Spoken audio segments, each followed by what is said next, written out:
Hello, Inside Out. My name is Beth, and I get the privilege of leading Inside Out at Buckhead Church. Welcome back to gathering with us online. Now, let's be real. These are weird times. We've never experienced anything like this in our generation.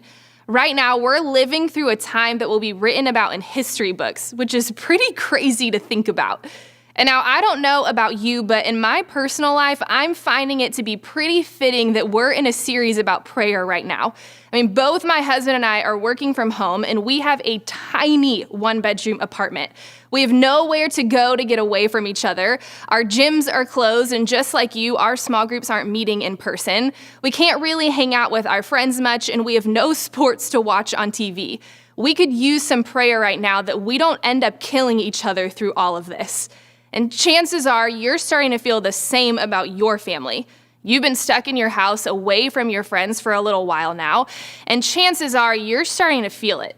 Your siblings are driving you crazy, you're bored, and for the first time in your life, maybe you're ready to get back to school. And for a lot of you, the chaos you feel is bigger than just what's happening in your house right now. You have so much uncertainty about what's happening in the world.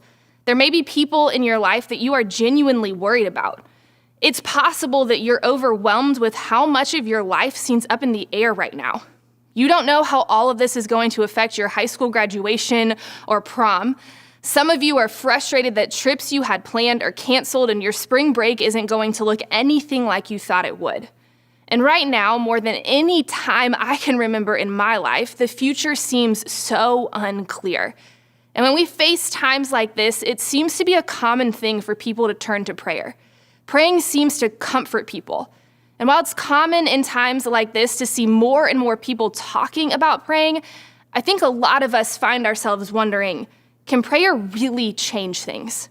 Maybe you've asked God to bring a relationship into your life. Maybe you've asked God to save your parents' marriage. Or you've had a grandparent who was sick and you begged God to heal them, and it didn't happen. We could all list out some things that we asked God for and we didn't get it, or somehow the circumstances got worse. And it's made you wonder if your prayers are just a waste of time. And if that's you, this is a normal thing to wrestle with. It's certainly something I've wrestled with. But my hope is that today, as we continue looking at the prayer that Jesus modeled for us, it will provide more clarity around what prayer does have the power to change. And last week, Matt walked us through the beginning of this prayer where Jesus gives us the example to pray for God's kingdom to come and his will to be done on earth as it is in heaven. And today, I want us to look at the verse that comes immediately after that.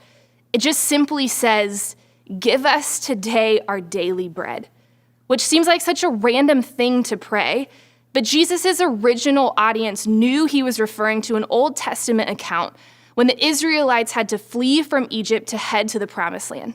And their journey was long, exhausting, and full of uncertainty. And while the Israelites are traveling in the desert, they find themselves hungry. So God does something crazy. Each day, he rains down bread from the sky, and the people are to gather just what they need each day. Listen to how this goes down in Exodus 16.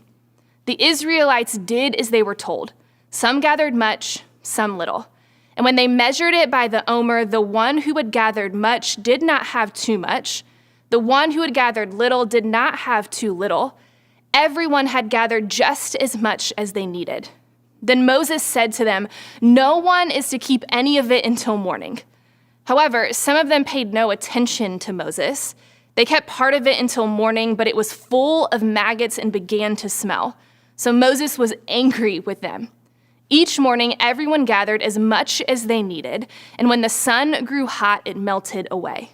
So God is meeting the Israelites' need for food, but only for one day at a time. He could have made the bread last longer. In fact, on Fridays, people would gather twice as much bread to eat so they could eat on the Sabbath, and that bread didn't go bad until Sunday. God had the ability to give them an abundance of food that would last far into the future, but he didn't. And God chose to do things this way because he wanted the Israelites to rely on him daily.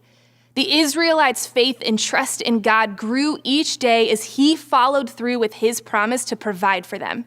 And I'm sure there were days that the Israelites went to bed wondering if that was their last meal. But then every day they would wake up to see that God had come through once more. They always had what they needed when they needed it. And when we look at the example of Jesus, he only prayed for his daily bread. He didn't ask for anything beyond that. But this wasn't just about food.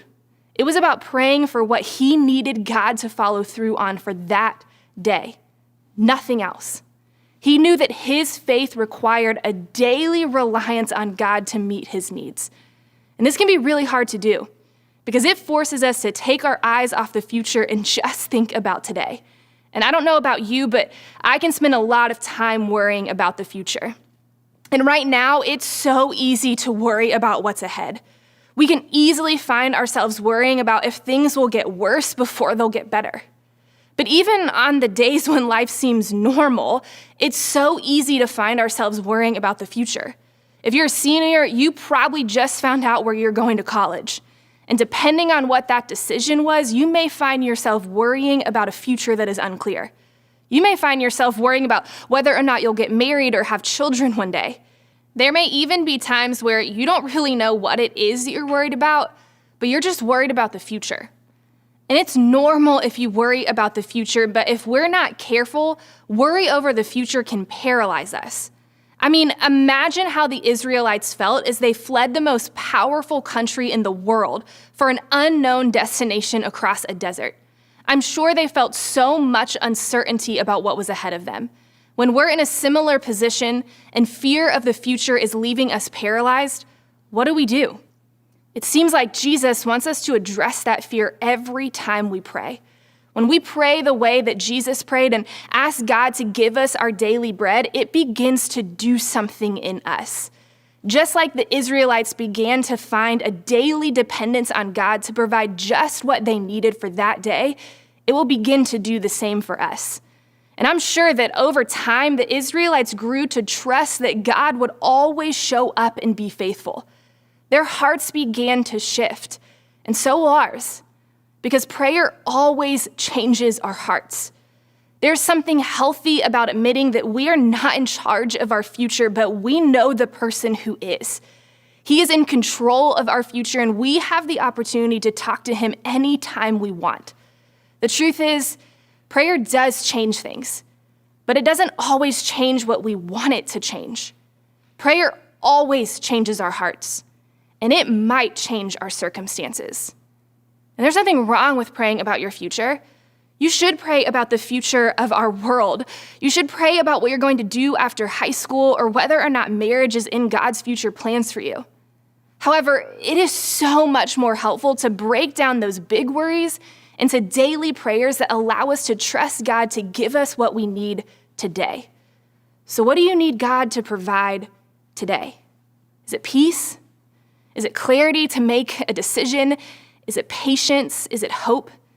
Even if you can't put words around what it is that you need, you can trust that God knows what you need and you can rely on him to give it to you.